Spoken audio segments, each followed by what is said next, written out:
देश प्रेम की कहानी। एक समय की बात है। देश की सीमा के किनारे बसे एक गांव पर कुछ आतंकवादियों ने कब्जा कर लिया और वहां लूटपाट मचा दी। सैनिकों को सूचना मिली तो वह तुरंत ही उनसे निपटने कर लिए चल पड़े। बरसात का मौसम था, घनघोर वर्षा हो रही थी। इसके कारण छोटे छोटे तालतलैया भी खूब विशालकाय नजर आ रहे थे। छोटी सी नदी भी उफान मारती हुई बह रही थी, जिसके कारण नदी पर बने पुल टूट गए थे। सैनिकों को वह नदी पार करनी थी, मगर पार कैसे करते? सैनिकों ने सोचा, कई प्रकार की युक्तियां लगाई, किंतु वह पार पाने में असमर्थ रहे। सैनिकों ने देखा कि पास में एक झोपड़ी है, उससे सहायता मांगी जाए। सैनिक उस झोपड़ी में गए।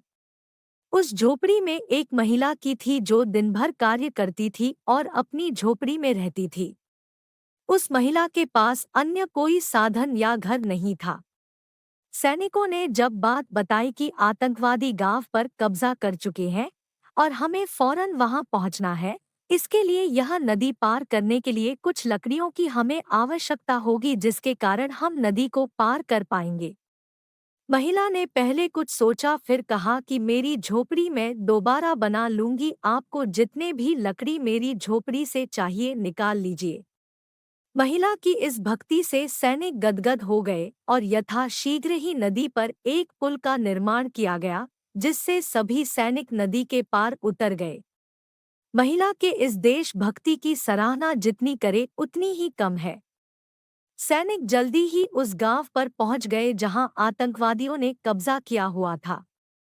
सैनिकों ने काफी देर की मशक्कत के बाद आतंकवादियों को मार गिराया और कुछ भाग गए, जिससे अपने देश में आए हुए संकट को उन्होंने बहादुरी से टाल दिया और दुश्मनों को सबक सिखाया।